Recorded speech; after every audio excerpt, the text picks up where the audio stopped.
ગોધરા કાજીવાડા પ્રાથમિક શાળાને મર્જ કરવાને લઈ અને વિવાદ વકર્યો છે। જો કે જિલ્લા પંચાયત શિક્ષણ સમિતિને વિશ્વાસમાં લીધા વિના જ આ શાળાને મર્જ કરી અને બંધ કરી દીધી હોવાનું સામે આવ્યું છે।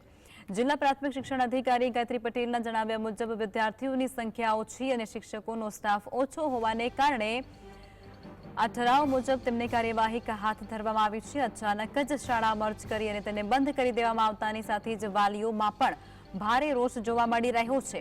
થોડાક સમય અગાઉ જ શાળાના શિક્ષકોની બેદરકારીના કારણે વિદ્યાર્થી દાઝી ચૂકી હતી અને જેને લઈ અને 3 જેટલા શિક્ષકોને ફરજ મોકૂફ પણ કરવામાં આવ્યા હતા।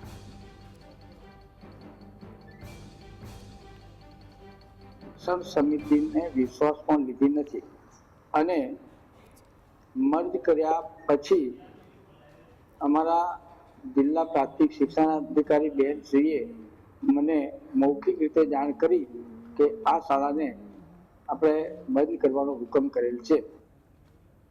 હાલમાં 3 શિક્ષકો છે જેને ફરજ મોકૂફ કરેલા હોય। શિક્ષકોની કમીના કારણે વિદ્યાર્થીઓને શૈક્ષણિક હિતને ધ્યાનમાં રાખી કાજીવાડાથી એકદમ નજીકનું અંતર ધરાવતી સ્ટેશન રોડ પ્રાથમિક શાળામાં મર્જ કરવામાં આવેલ છે। કાજીવાડા પ્રાથમિક શાળામાં કુલ 58 विद्यार्थी संख्या અને 5 शिक्षक स्टाफ है। मुझे नहीं पता ये 5 दिन से बंद कर चुके हैं। हमारा बढ़ने का बिगड़ रहा है और हमारे को कह रहे क्योंकि पुलिस स्टेशन रोड पर चले जाओ। 5 दिन से बंद कर चुके हैं ना। हमें ये परीक्षा का टाइम है इसलिए हमें स्कूल चालू कर दो।